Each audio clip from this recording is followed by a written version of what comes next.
So, candida as a cause of persistent illness comes up a lot. And basically, candida is one group of species of molds that are basically in the yeast group. But we do know that they're frequent to colonize the body, particularly the GI tract, and often other areas as well. Now, I would say probably no mold is better understood by the lay community of being able to cause persistent illness than is candida. But quite honestly, in my practice, yeah, many people are affected by the presence of candida as one of their factors of illness. But in some cases, I would say it's overplayed in the patient's mind. Now, obviously, one way that we know that people have problems with candida has to do with if they take antibiotics, like, for example, for a sinus infection or a urinary tract infection.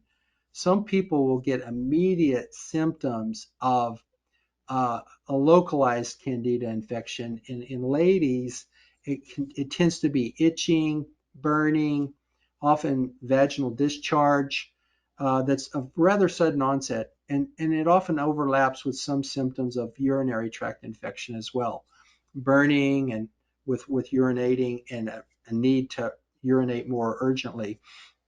So these people, it's pretty clear cut. And what happens in that situation is that because of persons taking an antibiotic, that will oftentimes lower the amounts of certain other germs in the body, some of them not even pathogens, but actually good germs. It may allow, in fact, certain bad germs, such as candida, to actually flourish or overgrow or bloom out. And then that causes sort of the immediate symptoms of yeast. But I would say that overall, yeast infections by most people are often related to the fact that they're breathing in or getting in candida, which is pretty widespread in the environment.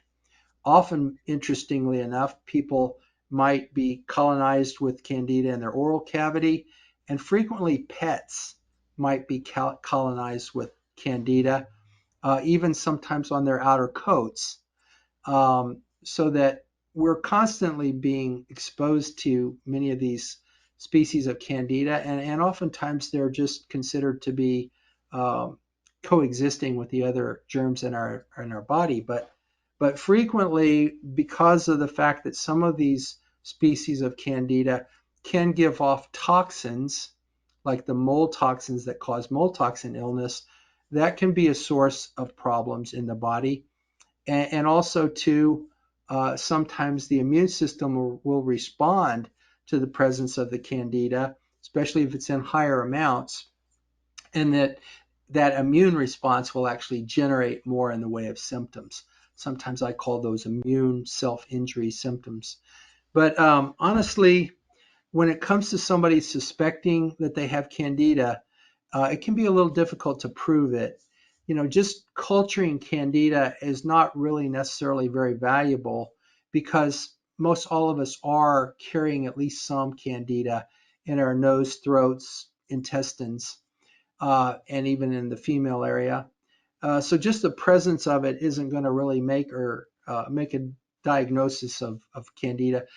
But if we can find evidence that it's in a big overgrowth situation, or if we can even see physical signs of the overgrowth, like, for example, sometimes candida overgrowing in the mouth and throat, you can actually see little tiny white patches and redness that suggests that the candida is physically growing in the throat. Or in the case of a lady with with a candida infection, she might have discharge, and if that discharge is looked at under the microscope with proper staining, sometimes you can see a large amount of candida. And with those exceptions, I would say one of the ways that we assess for candida is by looking for antibody levels, typically in the bloodstream, which might indicate that the immune system is responding to candida in an aggressive way. And that can, in some cases, cause us to conclude that there is that the candida is there and that it's causing some problems in the body because of the vigorous immune response. So some people will look at candida antibody titers to assess the immune response.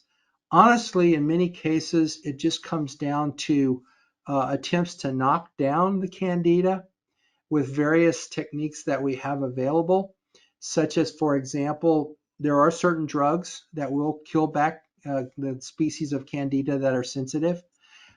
Sometimes we can use certain herbal medicines, plant-based medicines, that will knock back candida. And there can even be other agents. For example, colloidal silver is an agent that I'm actually really comfortable with and will often knock back the absolute amount of candida. Another thing that can be valuable is just by placing in some of the germs that would normally compete with the candida.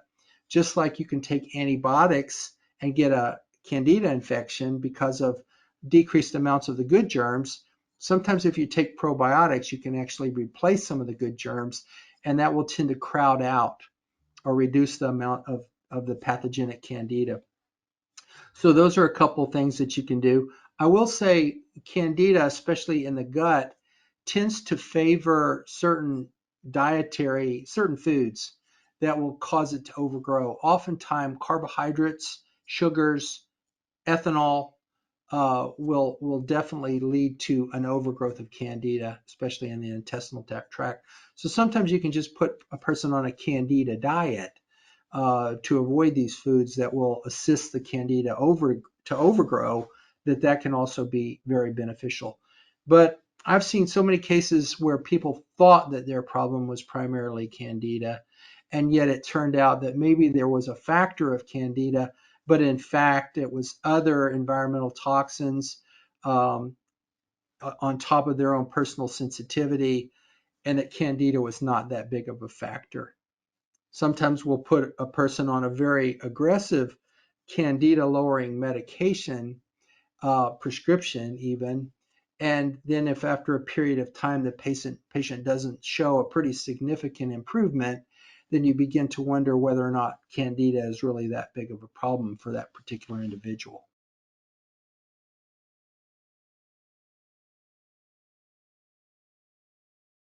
Candida, it's important to know, it is a mold.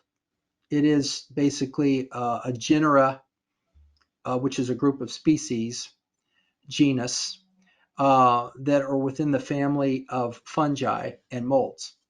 And so many of the features of candida illness overlap other illnesses from other molds. Indoor molds that give off mycotoxins, and indoor molds that have a capacity to trigger allergy, mold allergy. So there's a lot of overlap between symptoms of candida and symptoms of mold allergy, mycotoxin exposure, which does make it confusing. And sometimes, well, many times, I would say there might be combinations of these exposures going on, and not just the biological exposures like mold, but even chemical exposures, electromagnetic radiation exposures, other toxic element exposures such as mercury and lead and cadmium and aluminum and that sort of thing. So it can be sometimes difficult to sort out just how much of the problem is from the presence of the candida overgrowing.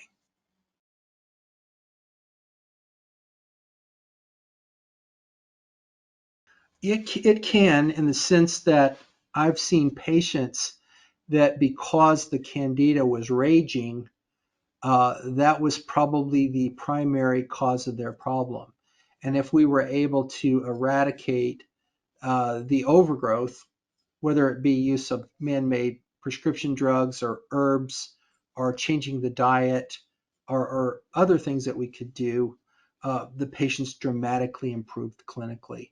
And so in those kinds of situations, clearly looking back, you would say, yes, candida was very likely the major underlying root cause. We have seen that. But I would say that probably many times people kind of assume that they have a problem that's primarily candida, and it may be that candida is, in fact, not their biggest factor.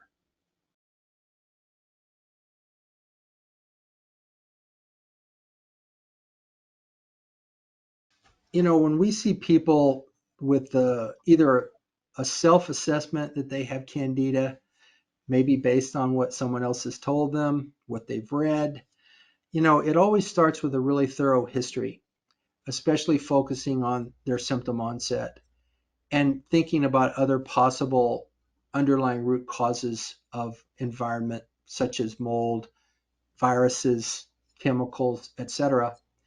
And then based on that, we may recommend certain assessments to try to rule in or out some of these other possible culprits. Sometimes we can actually look and see if there's inflammatory markers related to the candida. Sometimes we can look at antibody titers. But I would say normally we're also considering some of these other factors that are often more common to see.